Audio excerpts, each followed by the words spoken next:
ಇನ್ನು ಶಿವಮೊಗ್ಗದಲ್ಲಿ ಎಸ್ಎಲ್ಸಿ ವಿದ್ಯಾರ್ಥಿಯ ಕೊಲೆ ಏನಾಯಿತು? ಆ ಮೃತ ವಿದ್ಯಾರ್ಥಿ ಸಂಕೇತ್ ಮನೆಯಲ್ಲಿ ಶೋಕ ಮಡಗಟ್ಟಿದೆ. ಮಗನನ್ನ ಕಳೆದುಕೊಂಡು ಬಿಕ್ಕಿ ಬಿಕ್ಕಿ ಕಣ್ಣೀರಿಡ್ತಾ ಇದ್ದಾರೆ ತಾಯಿ.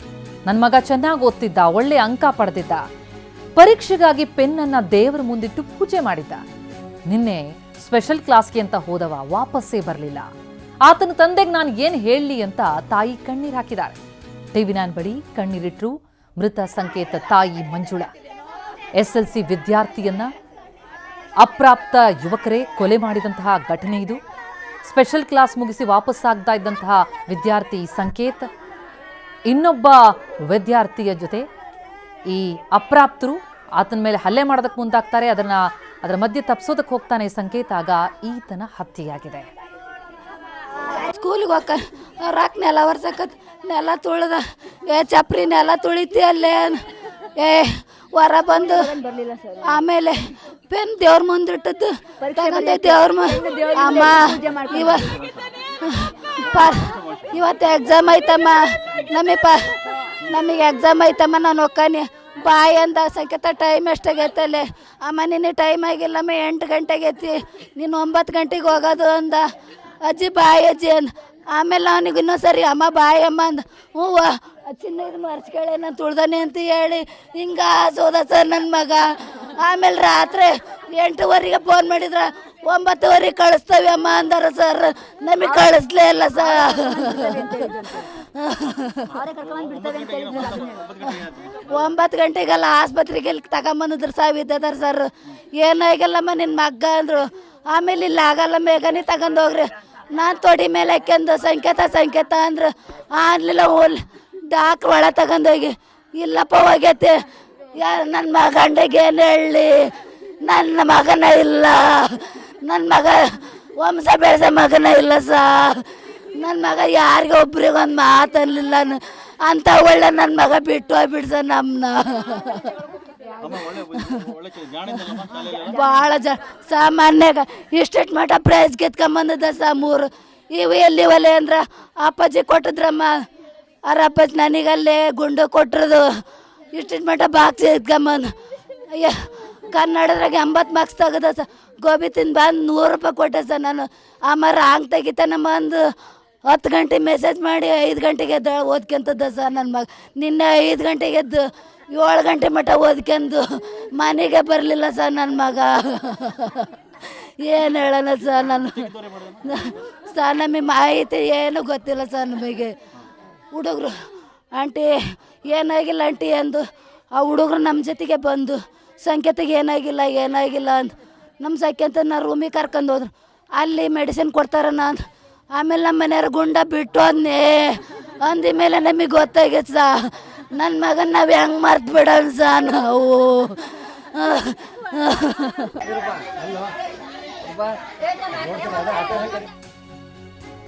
ತಪ್ಪಿದಸ್ಥರಿಗೆ ಶಿಕ್ಷೆ ಆಗದಿದ್ರೆ ಆತ್ಮಹತ್ಯೆ ಮಾಡ್ಕೊಳ್ತೇವೆ ಅಂತ ಹೇಳಿ ಸಂಕೇತ್ ಅಕ್ಕ ಸುಪ್ರಿಯಾ ಟಿವಿ9 ಬಳಿ ಆಕ್ರೋಶ ಹೊರಹಾಕಿದ್ದಾರೆ. ನಮ್ಮ ಪ್ರತಿನಿಧಿ ಮಾತನಾಡಿಸಿದ್ದಾರೆ, ಅವರನ್ನ ಕೇಳೋಣ ಬನ್ನಿ. ಸಂಕೇತ ಅಕ್ಕ ನಮ್ಮ ಜೊತೆಗಿದ್ದಾಳೆ. ಏನೇನಾಯ್ತಮ್ಮ ನಿನ್ನೆ? ಸಮಾಧಾನವಾಗಿ ಹೇಳು, ಏನೇನಾಯ್ತು ನಿನ್ನೆ? ಸರ್ ನಿನ್ನೆ 8 ಗಂಟೆಗೆ ಸ್ಕೂಲಿಗೆ ಹೋದ. ಸ್ಕೂಲಿಗೆ ಹೋಗ್ಬಿಟ್ಟು ಮಧ್ಯಾಹ್ನ 1 ಗಂಟೆಗೆ ಸ್ಕೂಲಲ್ಲಿ ಊಟ ಮಾಡಲ್ಲ. ಸ್ಕೂಲಿಂದ ಬಂದು ಮನೇಲಿ ಊಟ ಮಾಡ್ತಾನೆ. ಊಟ ಆದಮೇಲೆ 8:15 ನಾನು ರವಿಕುಮಾರ್ ಸರ್ ಅಂತ ಅವ್ರಿಗೆ ಫೋನ್ ಮಾಡ್ತೀನಿ. ಅವ್ರಿಗೆ ಫೋನ್ ಮಾಡಿಬಿಟ್ಟು ಸರ್ 8:15 ಮೆಸೇಜ್ ಹಾಕಿ ಸರ್, ಮೆಸೇಜ್ ಹಾಕಿಲ್ವಲ್ಲ ಯಾಕೆ ಅಂತ. ಆಮೇಲೆ 8:15 ಅವ್ರು ಮೆಸೇಜ್ ಹಾಕ್ತಾರೆ. ಆಮೇಲೆ 9 ಗಂಟೆಗೆ ಸ್ಕೂಲ್ ಬಿಡೋ ಟೈಮಲ್ಲಿ ಅವ್ರು ಮೆಸೇಜ್ ಹಾಕ್ಬೇಕಾರೆ. ಯಾಕೆ ಸರ್ ಮೆಸೇಜ್ ಹಾಕಿಲ್ಲ ಅವರು? ಮೆಸೇಜ್ ಹಾಕಿದ್ರೆ ಇಲ್ಲೇ ಸರ್ ಇರೋದು ಸ್ಕೂಲು, ಇಲ್ಲೇ ಹೋಗಿ ನಾನು ಕರ್ಕೊಂಬರ್ತಿದ್ದೇನೆ ಅಂತ. ಕತ್ಲೆ ಆಗಲಿ ಯಾವನ್ ಏನು ಮಾಡಿದ್ರು ಸರ್ ನಾನು ಎದ್ಕೊಳ್ಳಲ್ಲ, ನನ್ನ ತಮ್ಮ ನನಗೆ ಮುಖ್ಯ, ಕರ್ಕೊಂಬರ್ತಿದ್ದೆ ನಾನು ಹೋಗಿ. ಅದಾದ್ಮೇಲೆ ಅದೆಲ್ಲ ಸರ್ 6 ಜನ ಹಿಡ್ಕೊಂಡು ಕೈ ಕಾಲೆಲ್ಲ ಹಿಡ್ಕೊಂಡು ಇಲ್ಲಿಗೆ ಎಲ್ಲಿಗೆ ಬೇಕೋ ಅಲ್ಲಿಗೆ ಗುದ್ದಿದ್ರೆ ಸರ್ ಏನಾಗ್ಬೇಕು ಸರ್? ಇಷ್ಟು 18 ವರ್ಷ 15 ವರ್ಷ ಸರ್ ಆ ಹುಡ್ಗಂಗೆ ಹೆಂಗೆ ಸರ್ ಇದನ್ನು ಮಾಡ್ಬೇಕು ನಾವು? ಇವಾಗ ಏನಾದರೂ ನನ್ನ ತಮ್ಮಗೆ 6 ಜನ ಅವ್ರಿಗೆ ಪರಿಹಾರ ಸಿಕ್ಕಿಲ್ಲ ಅಂತಂದರೆ ಸ್ಕೂಲ್ ಮುಖ್ಯೋಪಾಧ್ಯಾಯರು, ಆಮೇಲೆ ಸ್ಕೂಲಲ್ಲಿರೋ ಎಲ್ಲ ಟೀಚರ್ಸ್ಗಳು, ಆಮೇಲೆ ಇದು ಪೊಲೀಸ್ಗಳು ಏನು ಮಾಡ್ತಿದ್ದಾರೆ, ಪೊಲೀಸ್ಗಳು, ಮೀಡಿಯಾದವ್ರು ಅಷ್ಟು ದೆಹಲಿ ಕೋರ್ಟ್ ಮುಂದೆ ನಿಂತ್ಕೋಬೇಕು. ಯಾಕಂದರೆ ನಮ್ಮ ಫ್ಯಾಮಿಲಿಗೆ ಏನಾದ್ರು ಆಯ್ತು ಅಂದ್ರೆ. ಈಗ ನಿನ್ನ ಘಟನೆ ಆಯ್ತಲ್ಲ, ಆ ಹುಡುಗ ಬರ್ತಾ ಇದ್ದ ಬರೋದು ಏನು ದ್ವೇಷ ಇತ್ತ ಏನಿತ್ತು ಅಲ್ಲಿ?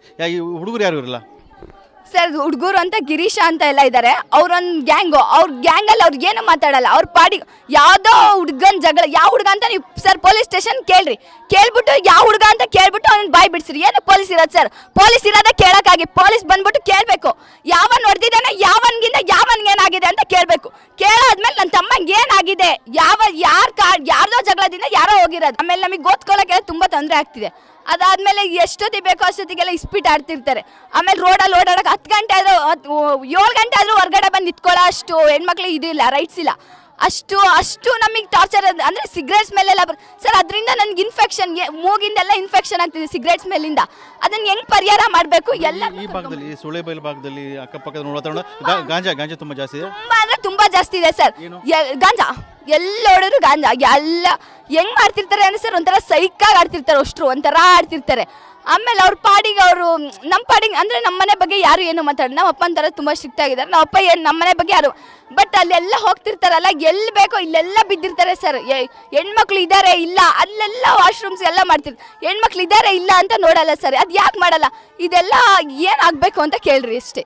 ನಿಮ್ಮ ತಮ್ಮನಿಗೆ ಹಲ್ಲೆ ಮಾಡಿದ್ದಾರೆ, ಆತನ ಸಾವಿಗೆ ಕಾರಣ ಆಗಿದೆ, ಇವರಿಗೆಲ್ಲ ಶಿಕ್ಷೆ ಆಗಬೇಕು. ಇವರಿಗೆಲ್ಲ ಶಿಕ್ಷೆ ಆಗ್ಲೇಬೇಕು. ಗಲ್ ಶಿಕ್ಷೆ ಆಗಿಲ್ಲ ಅಂತಂದ್ರೆ police station, school, Delhi court ಮುಂದೆ ನಿಂತ್ಕೋಬೇಕು. ಇವ್ರೇನಾರು ನಿಂತ್ಕೊಂಡಿಲ್ಲ ಅಂದ್ರೆ ನಾನು ಇಡೀ ಫ್ಯಾಮಿಲಿ ಜೊತೆ ನಾನು ಸತ್ತೋಗ್ತೀನಿ. ಇವರೇ ಕಾರಣ. ಅದು ಏನಾಗತ್ತೋ ಆಮೇಲೆ ನೋಡ್ತೀನಿ. ಆಮೇಲೆ ಪೊಲೀಸ್ ನಾವ ನೋಡೋಣ ಸರ್. ಇದು ಸಂಕೇತ ಅಕ್ಕ ತುಂಬ ನೊಂದ್ಕೊಂಡಿದ್ದಾಳೆ, ಹೇಳ್ತಿದ್ದಾಳೆ. ಏನು ಶಾಲೆ ಇತ್ತು, ಶಾಲೆಯಿಂದ ಬರ್ತಾ ಇದ್ದ, ಆತನಿಗೆ ಸರಿಯಾದ ಕಮ್ಯುನಿಕೇಷನ್ ಆಗಲಿ ಕುಟುಂಬಕ್ಕೆ. ಹಾಗೆ 9 ಗಂಟೆ ಸುಮಾರಿಗೆ ಬರ್ತಾ ಇದ್ದ. ಆ ಸಂದರ್ಭದಲ್ಲಿ ಏಕಾಏಕಿ ಆತನ ಮೇಲೆ ಹಲ್ಲೆ ಮಾಡ್ತಾರೆ. ಆ ಹಲ್ಲೆಯಲ್ಲಿ ಆತ ಮೃತಪಟ್ಟಿದ್ದಾರೆ. ಯಾರಿಗೆ ತಪ್ಪು ಮಾಡಿದ್ರೆ ಅವ್ರಿಗೆ ಶಿಕ್ಷೆ ಆಗಬೇಕಂತೇಳಿ ನೊಂದುಕೊಂಡಂಥ ಅಕ್ಕ ಸರ್ಕಾರಕ್ಕೆ, ಪೊಲೀಸ್ ಇಲಾಖೆಗೆ ಆಗ್ರಹ ಮಾಡ್ತಾ ಇದೆ. ಕ್ಯಾಮ್ರಾಮನ್ ಶಶಿಕುಮಾರ್ ಜೊತೆ ಬಸವರಗಣ್ವಿ, TV9 ಶಿವಮೊಗ್ಗ. ಅಪ್ರಾಪ್ತ ಹುಡುಗರೇ ಸೇರಿಕೊಂಡು ಈ ಹುಡುಗನಿಗೆ ಹಲ್ಲೆ ಮಾಡಿ ಆತನ ಸಾವಿಗೆ ಕಾರಣ ಆಗಿರುವಂಥದ್ದು. ಈಗ ಆರೋಪಿಗಳಿಗೆ ಶಿಕ್ಷೆ ಆಗದಿದ್ರೆ ನಾವೆಲ್ಲ ಆತ್ಮಹತ್ಯೆ ಮಾಡ್ಕೊಳ್ತೀವಿ ಅಂತೇಳಿ ನೊಂದು ಮಾತನಾಡಿದ್ದಾರೆ ಈ ಮೃತ ಬಾಲಕನ ಸಹೋದರಿ. ಅಕ್ಕಂದನ ಮುಗಿಲು ಮುಟ್ತಾ ಇದೆ. ಇದ್ದೊಬ್ಬ ಮಗ ಈ ರೀತಿಯಲ್ಲಿ ಯಾರದ್ದೋ ಹಲ್ಲೆಗೆ ಮೃತಪಟ್ಟ ಅಂತಂದ್ರೆ ಆ ಕುಟುಂಬಕ್ಕೆ ಹೇಗಾಗ್ಬೇಡ ಹೇಳಿ. Special class, SSLC special class ಅಂತ ಶಾಲೆಗೆ ಹೋದವ ವಾಪಸ್ ಬರಲಿಲ್ಲ ಅಂತಂದ್ರೆ ಆ ಇಡೀ ಕುಟುಂಬ ಆಘಾತಕ್ಕೊಳಗಾಗಿದೆ. ಜೊತೆಗೆ ಆ ಹುಡುಗಿ, ಆ ಮೃತ ಬಾಲಕನ ಸಹೋದರಿ ಹೇಳ್ತಾ ಇದ್ರು, ಅಲ್ಲಿ ಸುತ್ತಮುತ್ತ ಎಲ್ಲ ಗಾಂಜಾ ಹೊಡೆದು ಹುಡುಗರು ಓಡಾಡ್ತಿರ್ತಾರೆ, ನನ್ನ ತಮ್ಮನನ್ನು 5-6 ಹುಡುಗರು ಹಲ್ಲೆ ಮಾಡಿದ್ದಾರೆ ಅಂತ. ನಾವು ಪ್ರತಿನಿಧಿ ಘಟನಾ ಸ್ಥಳದಿಂದ ಗ್ರೌಂಡ್ ರಿಪೋರ್ಟ್ ಕೊಟ್ಟಿದ್ದಾರೆ ಬಸವರಾಜ್, ನೋಡೋಣ ಬನ್ನಿ. ನಿನ್ನೆ ರಾತ್ರಿ SLC ಏನೋ ಪರೀಕ್ಷೆ ಏನೋ ಸ್ಪೆಷಲ್ ಕ್ಲಾಸ್ ಆಗ್ತಾ ಇತ್ತು. ಆ ಸ್ಪೆಷಲ್ ಕ್ಲಾಸಿಂದ ಹೋದಂಥ ವಿದ್ಯಾರ್ಥಿ ಸಂಕೇತ ಆತನ ಈಗ ಮೃತಪಟ್ಟಿದ್ದಾನೆ. ಹಾಗಾಗಿ ಆತನ ಜೊತೆಗಿದ್ದಂಥ ಇಲ್ಲಿ ಸ್ಥಳೀಯರೇ ಒಂದು ಏನೋ 5 ಜನ ಏನೋ ಬಾಲಕರಿದ್ದಾರೆ. ಇದೇ ಸ್ಥಳೀಯರು, ಆತನ ಪರಿಚಯದಂಥವ್ರು ಕೂಡ ಗಲಾಟೆ ಆಗುತ್ತೆ. ಆ ಗಲಾಟೆಯಾಗಿ ಈಗ ಬಾಲಕ ಮೃತಪಟ್ಟಿದ್ದಾನೆ. ಇದು ಸರ್ಕಾರಿ ಪ್ರೌಢಶಾಲೆ. ಇಲ್ಲಿ ಅಂತಂದರೆ ಇಲ್ಲಿರುವಂಥ ಭಾಗದಲ್ಲಿ ಸೊಳೆಬೈಲಿರುವಂಥ ಏನು ಬಡ ವಿದ್ಯಾರ್ಥಿಗಳಿದ್ದಾರೆ, ಆ ಬಡ ವಿದ್ಯಾರ್ಥಿಗಳಿರುವಂಥ ಸರ್ಕಾರಿ ಶಾಲೆ ಇದು. ಈ ಸರ್ಕಾರಿ ಶಾಲೆಯಲ್ಲಿ ಸಂಕೇತ್ ಓದ್ತಾ ಇದ್ದ. ಆ ಸಂಕೇತ್ ನಿನ್ನೆ ಸಂಜೆ ಏನು ಕ್ಲಾಸ್ ಶುರು, ಸ್ಪೆಷಲ್ ಕ್ಲಾಸ್ ಶುರು ಆಗುತ್ತೆ. SLC ಎಕ್ಸಾಮ್ ಬಂದೆ. ಹಾಗಾಗಿ ಮಕ್ಕಳಿಗೆ ಸರ್ಕಾರಿ ಶಾಲೆಯಲ್ಲಿ ಸ್ಪೆಷಲ್ ಕ್ಲಾಸ್ ತೊಗೊಂಡಿದ್ದಾರೆ. ಮಕ್ಕಳಿಗೆ ಪಾಠ ಮಾಡ್ತಿದ್ರು. 9:15 ಸುಮಾರಿಗೆ ಏನು ಈ ಒಂದು ದುರ್ಘಟನೆ ನಡೆಯುತ್ತೆ. ಇಲ್ಲಿ ಈ ಶಾಲೆಯಿಂದ ಸಂಕೇತ್ ಇದ್ದಾನೆ ಮತ್ತು ಆತನ ಸ್ನೇಹಿತ ಇದ್ದಾನೆ ಗಿರೀಶ್ ಇದ್ದಾನೆ. ಆತ ಇಲ್ಲಿಂದ ಹೊರಡ್ತಾರೆ. ಈ ಶಾಲೆಯಿಂದ ಹೊರಗಡೆ ಹೋಗ್ತಾರೆ. ಇಲ್ಲಿ ಏನು ಯುವಕರಿದ್ದಾರೆ, ಬಾಲಕರಿದ್ದಾರೆ. ಆ ಬಾಲಕರು ಆತನನ್ನು ಸಂಕೇತನ ಮೇಲೆ ಹಲ್ಲೆ ಮಾಡ್ತಾರೆ. ಹಲ್ಲೆ ಮಾಡಿದ ನಂತರ ಸಂಕೇತ್ ಇಲ್ಲಿ ಕುಸಿದು ಬೀಳ್ತಾನೆ. ಕುಸಿದು ಬಿದ್ದ ನಂತರ ಇದೇ ಘಟನೆಯಲ್ಲಿ ಗಿರೀಶ್ ಕೂಡ ಗಾಯಗೊಂಡಿದ್ದ. ಗಾಯಗೊಂಡು ಆತನ ಅಕ್ಕಪಕ್ಕ ಹೋಗಿ ಸ್ಥಳೀಯರಿಗೆ ಮಾಹಿತಿ ಕೊಡ್ತಾನೆ. ಅಷ್ಟರಲ್ಲೇ ಏನು 5 ಬಾಲಕರಿದ್ದರು, ಆ ಬಾಲಕರು ಹಲ್ಲೆ ಮಾಡಿದ್ರು. ಸಂಕೇತಿಗೆ ಗಂಭೀರವಾಗಿ ಗಾಯಗೊಂಡು ಕುಸಿದು ಬೀಳ್ತಾನೆ. ಆತನನ್ನು ಕೂಡಲೇ ಇಲ್ಲಿಂದ ಆಸ್ಪತ್ರೆಗೆ ದಾಖಲು ಮಾಡಲಿಕ್ಕೆ ಪ್ರಯತ್ನ ಮಾಡ್ತಾರೆ. ಆದರೆ ದಾರಿ ಮಧ್ಯದಲ್ಲಿ ಕೂಡ ಸಂಕೇತ್ ಮೃತಪಟ್ಟಿದ್ದಾನೆ. ಈ ಒಂದು ನಾವು ಸ್ಥಳ ನೋಡ್ತಾ ಇದ್ದೇವೆ. ಇದೇ ಸ್ಥಳದಲ್ಲಿ ಅವ್ರು ಬರ್ತಾರೆ. ಬಂದ ನಂತರ ಏನು ಸಂಕೇತ ಬರ್ತಾನೆ ಮತ್ತು ಗಿರೀಶು ಬರ್ತಾನೆ. ಇಬ್ಬರು ಸ್ನೇಹಿತರು ಬರ್ತಾರೆ. ಅದರ ನಂತರ ಸ್ಥಳೀಯ ಒಂದು 5 ಏನು ಅಪ್ರಾಪ್ತ ಬಾಲಕರಿದ್ದಾರೆ, ಅವರು ಕೂಡ ಬಂದು ಇಲ್ಲಿ ಗಲಾಟೆ ಆಗುತ್ತೆ. ಈ ಗಲಾಟೆ ಸಂದರ್ಭದಲ್ಲಿ ಕೂಡ ಇದೇ ಒಂದು ನಿರ್ಜನ ಪ್ರದೇಶ ಇದೆ. ಈ ನಿರ್ಜನ ಪ್ರದೇಶದಲ್ಲಿ ನೋಡ್ಬೋದು ಅವೆಲ್ಲ ಶಾಲೆಯಿಂದ ಸುಮಾರು 100-200 ಮೀಟರ್ ಬಂದ ನಂತರ ಇಲ್ಲಿ ಗಲಾಟೆ ಆಗುತ್ತೆ. ಗಲಾಟೆ ನಂತರ ಇಲ್ಲಿ ಸಂಕೇತ ಮೇಲೆ ಹಲ್ಲೆ ಆಗುತ್ತೆ. ಅದ ನಂತರ ಮೃತಪಡ್ತಾನೆ. ಹಾಗಾಗಿ ಈ ಒಂದು ಘಟನೆ ನಡೆದಿದೆ. ಘಟನೆ ನಂತರ ಈಗ ಸಹಜವಾಗಿ ಕೂಡ ತನ್ನ ಇರುವಂಥ ಒಬ್ಬನೇ ಮಗನ ಕಳ್ಕೊಂಡು ಇಡೀ ಕುಟುಂಬ ನೋವಿನಲ್ಲಿದೆ, ಸಂಕಷ್ಟದಲ್ಲಿದೆ ಅಂತ ಹೇಳ್ಬೋದು. ಅದರ ಜೊತೆಗೆ ಈಗ ಏನು ಗಿರೀಶ್ ಇದ್ದಾನೆ, ಗಿರೀಶ್ ಕೂಡ ಈ ಪ್ರಕರಣದಲ್ಲಿ ಗಾಯಗೊಂಡಿದ್ದಾನೆ. ಆತನು ಕೂಡ ಶಿವಮೊಗ್ಗದ ಮೆಗ್ಗಾನ್ ಆಸ್ಪತ್ರೆ ದಾಖಲಾಗಿದೆ. ತುಂಗನಗರ ಪೊಲೀಸರು ಈಗಾಗಲೇ ಈ ಪ್ರಕರಣ ದಾಖಲಿಸಿಕೊಂಡು ಯಾರು ಹಲ್ಲೆ ಮಾಡಿದ್ದಾರೆ ಆ ಅಪರಾಧವನ್ನು ಕೂಡ ವಶಕ್ಕೆ ಪಡ್ಕೊಂಡು ವಿಚಾರಣೆ ಕೂಡ ಮಾಡ್ತಿದ್ದಾರೆ. ಕ್ಯಾಮ್ರಾಮನ್ ಶಶಿಕುಮಾರ್ ಜೊತೆ ಬಸವರಗಣ್ವಿ, TV9 ಶಿವಮೊಗ್ಗ.